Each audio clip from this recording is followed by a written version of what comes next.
আজকে হয়তো last day এখানটায়, তো তার জন্য ভাবলাম কি তোমাদেরকে আরো একবার একটু ভিউটা দেখিয়ে দিই। আজকে চারপাশের ভিউটা কেমন হয়ে আছে দেখো, দূর দূর পর্যন্ত যেখানেই তাকাবে সেখানেই শুদ্ধ সবুজ আর সবুজ, সবুজ আর সবুজ। আর সকালে সব ফুলগুলো না তোলা হয়ে গেছে। আর এই দেখো, এটা হচ্ছে একটা ডোবা, মানে এখানে কিন্তু মাছও রয়েছে। দেখতে পাচ্ছ না বলতে পারছি না। এই দেখো, ভেবেছিলাম কাছে গিয়ে দেখাবো, কিন্তু এতটাই মানে জঙ্গল হয়ে আছে না, তার জন্য আর কাছে গেলাম না। আর এই দেখো, এই জিনিসটা ভালো লাগে বেশি দেখতে। এই যে পুরো সুপুরি বাগানে ভর্তি, প্রচণ্ড দেখে মনে হচ্ছে না যে ফরেস্ট এটা, এত জঙ্গল ভাবো তাহলে। মানে এগুলো সকালে উঠে যে দেখাও যায় না, তাতেও কিন্তু ভালো লাগে। হ্যালো এভরিওয়ান, তো নিয়ে এলাম একটা ঝকঝকে তকতকে ব্লগ। আর দেখো, বোমের আওয়াজ হয়তো পেলে। আর কালকে তো রাতে অনেক রাত পর্যন্ত বোমের বাজির আওয়াজ হয়েছে।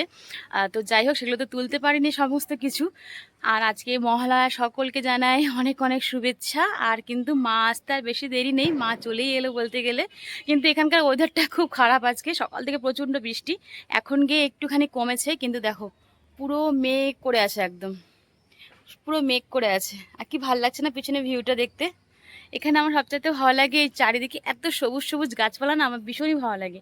কেন এই তো আজকে বাড়ি চলে যাব, বিকেলে হয়তো বাড়ি চলে যাওয়ার প্ল্যান চলছে আর কি, দেখা যাক ওয়েদার বুঝে। মানে এটাকে মিস করবো খুব বাড়িতে গিয়ে, কারণ আমাদের বাড়িতে গিয়ে তো এই সমস্ত কিছু দেখাই যায় না, তো তার জন্য ভালো লাগে না। তো যাই হোক, আজকে হলো মহালয়ার সকাল থেকে আজকে ব্লগটা শুরু করছি। যে কথা বলছি আর বাজি পুড়ে যাচ্ছে। এখানে না মানে এই জিনিসটা বেশি আছে, আমাদের ওখানে এগুলো নেই অবশ্য। কিন্তু এখানে কালকে রাত্রে প্রচণ্ড প্রচণ্ড বাজি পুরো পুরা হয়েছে আর কি। মানে এত জোরে জোরে আওয়াজ, আমার তো এই আওয়াজ বঙ্গুলো একদমই ভালো লাগে না। আমার ওই যে কালকে যেগুলো দেখছিলে, যে আগের দিন যে ব্লগে দেখেছিলে, ওই তারাবাজি, তুবড়ি, চরকি, এইগুলোই ভালো লাগে আমার। তো যাই হোক, আর কথা বাড়াবো না। তো চলো এখন কেমন এখানে রাখি। আর আজকে সেভাবে হয়তো ব্লগ হবে না, টুকটাক যেটুকু পাবো সেটুকু শেয়ার করব। আর যদি বাড়ি যেতে পারি তাহলে সেটাও শেয়ার করব। তো চলো এখন কেমন এখানে রাখছি, পরে আবার কথা হচ্ছে, বাই বাই। আর কালকে যে সকল বাজারগুলো করে আনা হয়েছিল, মানে দিদি আর জামাইবু যে বাজারগুলো করেছে, তো সেটা ভাবলাম তোমাদের সাথে একটু শেয়ার করি। তো সবার প্রথমে গুনগুনেরটাই দেখাচ্ছি। এটা একটা এমনি জাস্ট নর্মাল একটা নিয়েছে, একটা গেঞ্জি কাপড়ের ওপরে। ষষ্ঠীর দিন হয়তো এটা সকালে পরবে, কিন্তু আমার না এরকম কাপড়গুলোই ভালো লাগে, একদম সফট সিম্পলের মধ্যে। এখনকার বাচ্চাদের যে কী জামা কাপড় পরায় আজকাল দেখা যাচ্ছে, যে একদম চমকালো বেশ চুমকি টুমকি দিব, আমার তো পছন্দ নয়। যে এরকম একটা নিয়ে আসছে, কিন্তু এটা গুনগুনের হচ্ছে না। আর তাছাড়া আমার না এরকম জামা কাপড় ভালোও লাগে না। এটা জামাইবাবুর পছন্দ, তো নিয়ে এসেছি, কিন্তু এটা রিটার্ন করতে হবে আবার। আর এই যে এটা কাকিমার জন্য একটা শাড়ি, মানে দিদি শাশুড়ির জন্য একটা শাড়ি নিয়েছে, কিন্তু সবসময় পরার জন্য। আর এটা হচ্ছে দিদিদের জন্য নিয়েছে বেড কভার, এর মধ্যে কিন্তু দুটো পিলো কভার, আর সঙ্গে রয়েছে কোল বালিশের কভারও। আর এই নাইটিটা নিয়েছে দিদির যে ঠাকুমা শাশুড়িকে দেখিয়েছিলাম এর আগে, অনেক দিন আগে একটা ব্লগে, পুরনো বাড়িটাতে, তো সেই ঠাকুমা শাশুড়ির জন্য নেওয়া হয়েছে।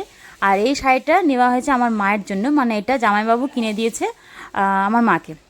তো যাই হোক, এই শাড়িটা কিন্তু খুব সুন্দর। আর দেখে হয়তো অতটা কালারটা বোঝা যাচ্ছে না, কিন্তু কালারটা কিন্তু একটুখানি গ্লেজি টাইপের, আর সুন্দর কালারটা। আর এই ড্রেসটা জামাইবাবুর পছন্দ করেছে দিদির জন্য, কিন্তু দিদির এটা হচ্ছে না ঠিক মতন, মানে ফিটিংটা ভালো হচ্ছে না, তো তার জন্য না এইটা চেঞ্জ করতে হবে। মানে গুনগুনের ড্রেসটাও চেঞ্জ করতে হবে, আর দিদির যে জামাটা সেটাও চেঞ্জ করতে হবে। কিন্তু এইটা না মানে এই যে এখানকার যে ট্রেন্ড আছে রিলায়েন্স ট্রেন্ড, সেখানে আর ভালো কোনো মাল নেই, তার জন্য এটা কিন্তু আমরা পরে বাড়িতে নিয়ে যাব, ওখান থেকে চেঞ্জ করব। তো চলো তোমাদেরকে দেখাই যে দুপুরে কি খাওয়া দাওয়া হয়েছে আজকে। তো এখানে রয়েছে পাতলা মাছের ঝোল, যেটা আমার খুবই পছন্দ। এখানে মাছের ঝোল না একটু পাতলাই ভালো লাগে, আর হ্যাঁ ফুলকপি দিয়ে মাছের ঝোল হলে তো বেশি ভালো লাগে আরও। আর সঙ্গে ছিল চাল কুমড়ো ঘন্ট, যেটা করা হয়েছিল সামান্য ডাল ছিটিয়ে। তো আজকে মেনুতে সেভাবে কিছু করা হয়নি, ঝটপটি জাস্ট একটু করা হয়েছে এটাই। কারণ আজকে চলে যাব, থাকবো না। তো আমরা না মোটামুটি গেছি কখন, যখন গুনগুন ঘুমাবে আর কি, মানে গুনগুন জেগে থাকতে তো আমরা যেতে পারবো না, তার জন্য ও ঘুমাবে, সেই সময়টাতে আমাদের পটাপট রেডি হয়ে বেরিয়ে যেতে হবে। তো তার জন্য মানে দিন সকালেই খাওয়া দাওয়াটা করে নিয়েছিলাম। আর এখানে দেখো দিদি এখন আমাদের খাবারগুলো বেড়ে দিচ্ছে, তো আমরা খাওয়া দাওয়া করে একবারে রেডি হবো। দিদির কিন্তু এখন থেকেই মনটা একদম খারাপ হয়ে গেছে, যেহেতু চলে যাচ্ছি বাড়িতে। এটা স্বাভাবিক, আমাদেরও হচ্ছে সেটা অবশ্য। আর গুনগুনের তো খাওয়া দাওয়া হয়ে গেছে, আমরা খাওয়া দাওয়া করে দিদি ওকে ঘুম পাড়াবে। আর এখানে আমাদের খাওয়া বাড়ছে, আর ঝোলটা ভাবলাম কি এক জায়গাতে নিয়ে যাই, বাটি বাটি করে আলাদা করে না নিয়ে একটা জায়গাতে ঝোলটা নিয়ে নিচ্ছি। তো চলো খাওয়া দাওয়াটা করে নিই, তারপর তোমাদের সাথে যখন একবার রেডি হব তখন শেয়ার করব।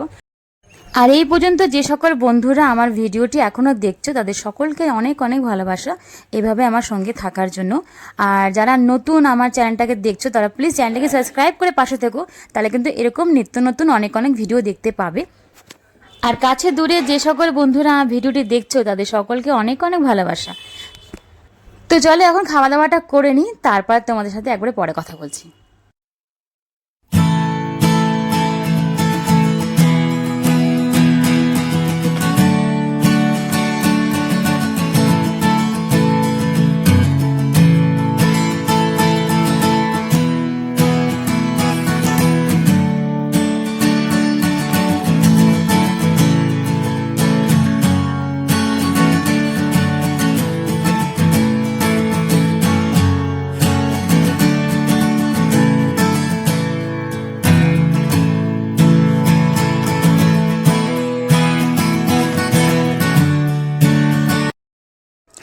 তো এখানে দেখো একদম রেডি হয়ে নিয়েছি, মাও অনেকক্ষণ আগে রেডি হয়ে গেছে।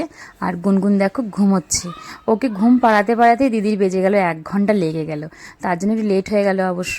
তো যাই হোক, ও না ঘুমালে তো আমরা যেতেও পারবো না। তো এখন চলো বাইরে গিয়ে একবারে কথা হচ্ছে।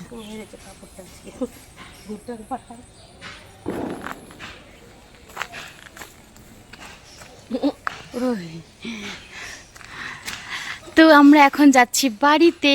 দিদির মুড খারাপ, দেখো দিদির চোখ থেকে জল পড়া শুরু করে দিল। তো চলো এখন বাস স্ট্যান্ডে যাই, তারপরে ওখান থেকে টিকিট কেটে তারপরে একবারে বাড়ির পথে রওনা দিব। তাহলে এখন এখানে রাখছি, কারণ দিদিও খুব কান্নাকাটি করছে দেখো। পরে তোমাদের সাথে একবারে পরে কথা বলছি। তো আমরা এখান থেকে টোটো নিয়ে নিলাম বাস স্ট্যান্ডে যাওয়ার জন্য। আর সত্যি বলতে আমাদের মেয়েদের জীবনে না এই জিনিসটা খুব কষ্টকর, মানে ছোট থেকে যেখানে বড় হলাম মা বাবা সবাইকে ছেড়ে এভাবে চলে যেতে হয়। এই নিয়মটা যে কে বানিয়েছে না, মানে মেয়েদেরকে যে শ্বশুরবাড়ি চলে যেতে হয়, এই নিয়মটা যে বানিয়েছে তাকে যদি সামনে পেতাম তাকে আমি যে কী যে অবস্থা করতাম, তাহলে খারাপই লাগে সত্যি। এরকম করে ছেড়ে আসলাম দিদিকে, আমাদেরও কষ্ট হচ্ছে, খুব ওরও কষ্ট হচ্ছে। দেখো শ্বশুরবাড়ি যতই ভালো হোক বা মন্দ হোক সেটা পরের কথা, কিন্তু তবু মা বাবার মানে যে একটা থাকে না ভালোবাসা, সেই জায়গাটা অন্যরকমই থাকে, সেই জায়গাটা কেউ নিতেও পারে না তাছাড়া। তো যাই হোক, কিছু করার নেই, এটাই হচ্ছে মানে নিয়ম। তো সেই নিয়মের বাইরে তো আর কেউ যেতে পারবে না। তো এখান থেকে দেখো মা কিন্তু টিকিট কেটেও নিয়েছে, এখন আমরা বাস ধরে সোজা যাব বাড়ির পথে। আর এখানে আমরা এখনও বাস ছাড়েনি, তো জাস্ট আমাদের সিটটা এমন বাজে পেয়েছি একদম লাস্টে। আর আমি না লাস্টের সিটে বসতে পারি না, খুব মাথা ঘুরে আমার। আর এত হিলাহিলি করে না লাস্টের সিটগুলো, মানে টায়ারের ওপরে থাকে বলে এই সমস্যাটা হয়। তো তার জন্য নিলাম চকলেট। তো এই ঝাল চকলেটগুলো না অনেক ছোটোবেলায় খেতাম, আজকে ভাবলাম কি একটুখানি খাই, তো আমাদের ভালো লাগছে না যেহেতু পিছনে বসেছি বলে। তো এই চকলেট মুখে নিয়ে একটু বাইরে একটু দৃশ্য দেখতে দেখতে রওনা দিচ্ছি, মানে মাইন্ডটাকে চেষ্টা করছি একটুখানি অন্য জায়গায় ডিভাইড করার, নাহলে আমার শরীরটা খুব খারাপ হচ্ছিলো আর কি, কারণ আমি পেছনের সিটে একদম বসতে পারি না। তো যাই হোক, ওভারঅল এখানে দেখো বাস স্ট্যান্ড থেকে নেমে গেলাম, এখন এখান থেকেও আবার টোটো নিতে হবে। তো এখানে দেখো না টোটো পাচ্ছি না, রাত হয়ে গেছে, মানে রাত মানে তাও ধরে রাখো মোটামুটি ওই বেজে গেছিলো 6:30 পৌনে 7টা নাগাদ। তো এখান থেকে না মোটামুটি আমরা টোটো খুঁজেই পাচ্ছিলাম না। তো তারপর একটু আগিয়ে গিয়ে নিয়েছি অ্যাকচুয়ালি। তো চলো বাড়িতে যাই। তো অনেকক্ষণ পরে তোমাদের সামনে এলাম আবার। বাড়িতে এসে অনেক কাজ ছিল, মানে 3-4 দিন বাড়িতে ছিলাম না বলে পুরো ধুলো হয়ে গেছিলো ঘর বাড়ি। তো ওগুলো এখন সব পরিষ্কার করলাম, বিছানার চাদরগুলো উঠিয়ে দিলাম, তারপরে ঝাড়পুছ করে ঘরটা ঝাড় দিয়ে মোছামুছি সব কমপ্লিট করে, আর একটু মা মেয়ের জন্য অল্প করে সেদ্ধ ভাত করলাম। তো এটাই আজকে রাতে ডিনার করব। আর এসে না মাথাও ধুয়ে নিয়েছি, মানে জার্নি করে এসে না মানে মাথা না ধুলে ভালো লাগে না আমার। আমাদের আসার পরে প্রচণ্ড গরম লাগছিলো, কেন এত কিছু কাজকাম করে না পুরো গরম লেগে গেছিলো। তো তার জন্য এখন ভালো করে মাথাটা ধুয়ে রাখলাম, এখন চুলটা একটু শুকাবো। তো মোটামুটি এখন কিন্তু রাত প্রায় বেজে গেছে 9:30 মতন। তো যাক, আর ভিডিওটা বড় করছি না, তাহলে এখানে রাখছি। তো তাহলে আজকে আমাদের ভিডিওটা আমি এখানে শেষ করছি। কেমন লাগলো অবশ্যই জানিও। আর ভালো লাগছে না, মনটা একদম ফাঁকা হয়ে গেছে, ঘরটাও ফাঁকা। গুনগুনকে ছাড়া তো থাকতে খুবই কষ্ট হয় আমাদের, সবাই জানো তোমরা, এমনকি তোমরাও অনেকেই ভালোবাসো। তো গুনগুনকে আমার ভিডিওতে না দেখতে পেলেও তোমাদেরও ভালো লাগে না, এখন তো কিছু করার নেই। তবে এর মধ্যে পুজোর আগে আরও একবার যেতে হবে, কেন গুনগুনের জন্য জামা কাপড় কিছু আরও একটু দিতে হবে। আর তাছাড়া আরও কিছু টুকটাক কেনাকাটা আছে, তো সেগুলো গিয়ে দিয়ে আসবো। তো যাই হোক, এখন কোনো এখানে রাখি। চলো সবাই ভালো থেকো, সুস্থ থেকো। নতুন কোনো ব্লগ ভিডিও নিয়ে খুব তাড়াতাড়ি আবার দেখা করছি।